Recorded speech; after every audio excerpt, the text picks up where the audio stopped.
Hello, our followers of our YouTube channel, Savvy Imena. Today, we are going to deal with energy vampires. This is the topic of ours today. Who are energy vampires? Energy vampires are emotionally mature individuals who have the sense that the whole world revolves around them.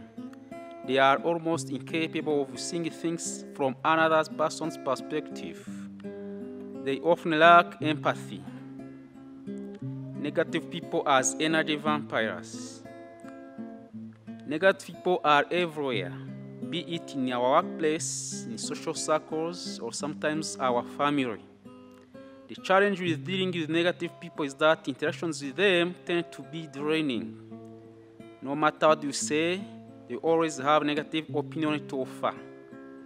When something positive happens, they are quick to excuse that as a one-off or point out the black lining to the situation.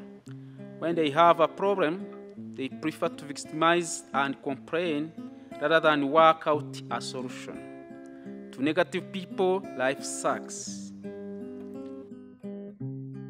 Negative people and critical people. While we sometimes associate critical people as negative people, I want to highlight that they are not always the same. Critical people have a tendency to criticize, at times even insult others. Critical people can be sarcastic and tactless, often stepping on people's toes. On the other hand, negative people may not necessarily be critical toward others. What they carry is a pessimistic and self-defeatistic attitude towards life. Negative people as energy vampires. I like to refer to negative people as energy vampires. Two reasons why. Like vampires, negative people are incapable of generating positive energy. Hence, they feed off the energy of others. Vampires convert living beings into their kind because they feel lonely living in a solitude.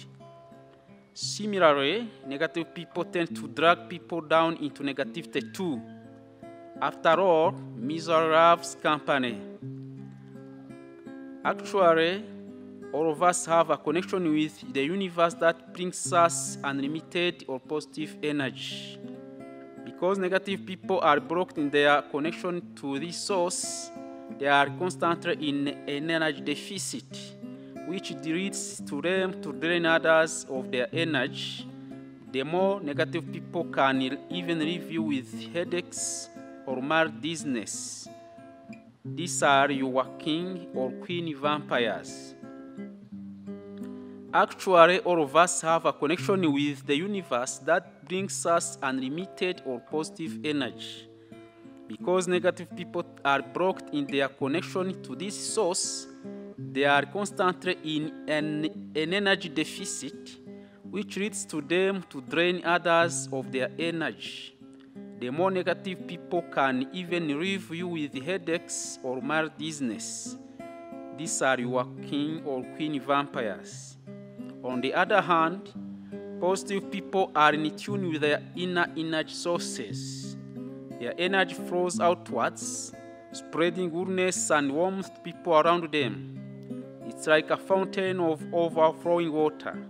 This is why you feel upbeat and energetic when around positive people. They have a magnetic quality that draws people in automatically. Great leaders, iconic figures, and some celebrities have this quality that allows them to attract large masses of people. When I was in my previous company, there were numerous leaders in the management who exuded such qualities. It was always liberating being around them. How to deal with energy vampires? Number 1, ground yourself. The first important step when facing energy vampires is to ground yourself. This means centering yourself such that you do not easily get affected or swayed by negative energies around you. Otherwise, you can easily get sucked into an energy vampire's vortex, no different from being sucked into a quicksand. You need to be properly grounded before you interact with an energy vampire. To ground yourself, first imagine the essence of your soul amassing in the center of your body. Next, imagine this essence spreading throughout your body to the point where it's extending out through your feet, deep into the ground, in the form of thick, sturdy roots. The roots are extremely strong and they are anchoring you into the ground such that nothing can sway you. Think of yourself as a big and strong oak tree that's firmly rooted in the ground. Number 2, shield yourself. The next step to shield yourself. This is your second layer of protection after grounding. A shield is like a barbed around you that separates you from the world. It's an energy barrier which keeps out undesirable energy from entering your space.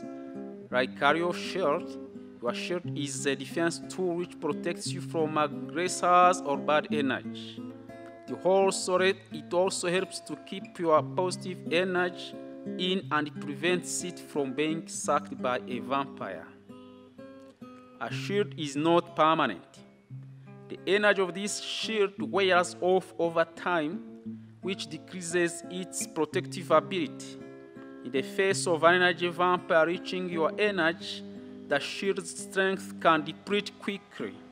The more negative the vampire, the weaker the shield becomes. When your shield becomes fully depleted, it will cease to function. To avoid that from happening, reinforce your shield once every few hours by repeating the energy shield exercise. Number 3, hang out in groups or 3 or more. It's tricky to deal with an energy vampire on a one-to-one basis because all his or her negativity gets directed at you. On the other hand, if you are in a group of 3 or more, the vampire's attention becomes divided between you and the other people. This way, you don't have to bear the full brunt of the person's pessimism. Another plus point of hanging out in a group is that I get to observe and learn from how others deal with the vampire, which then gives me ideas on how to handle him or her. Since everyone has different way of thinking and handling people, I always learn something new from everyone. Number 4, provide a listening ear. People are usually negative because of negative incidents that happened to them in the past. Example, bad childhood stories.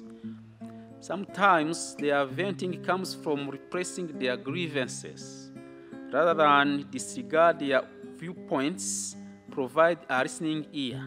Sometimes what people need are not solutions, but just someone to listen to and empathize with them. By letting them air their thoughts, it may help them to realize what they should do. Number 5, extend a helping hand. Is there anything you can help with them? Sometimes people complain as a way of crying for help. See if there is anything you can do to support them.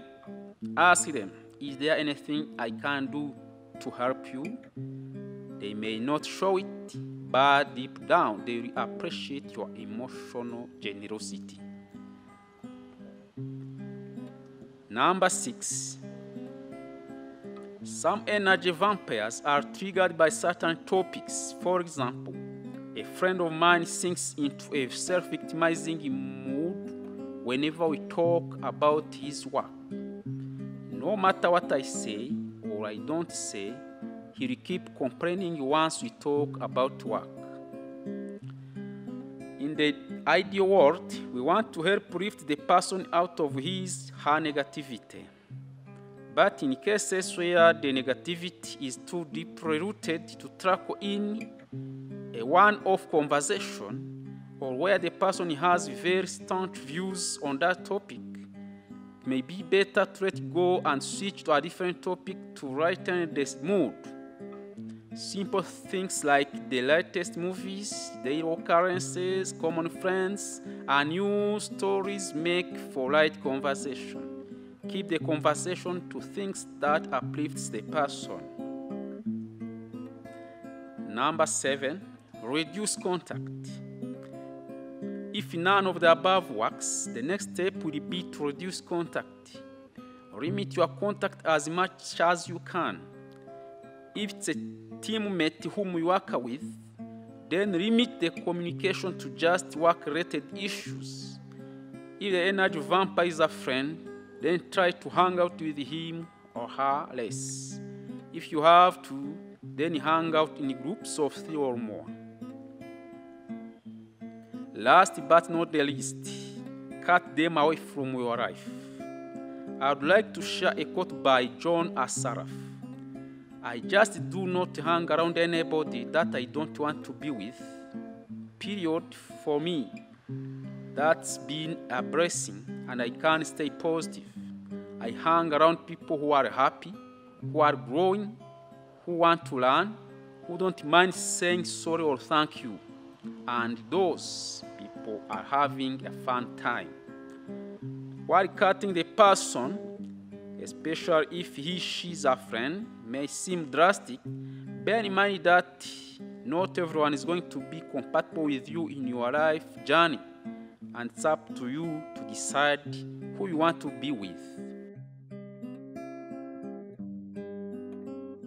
Ultimately, you are the average of the 5 people you are with. By spending precious time around energy vampires, you naturally become negative too, which I'm sure is not what you want. Now that you have learned how to deal with the negative people, think about the people you face daily. Do you face energy vampires? Who are they? What can you do to better deal with them in the future? Thank you very much.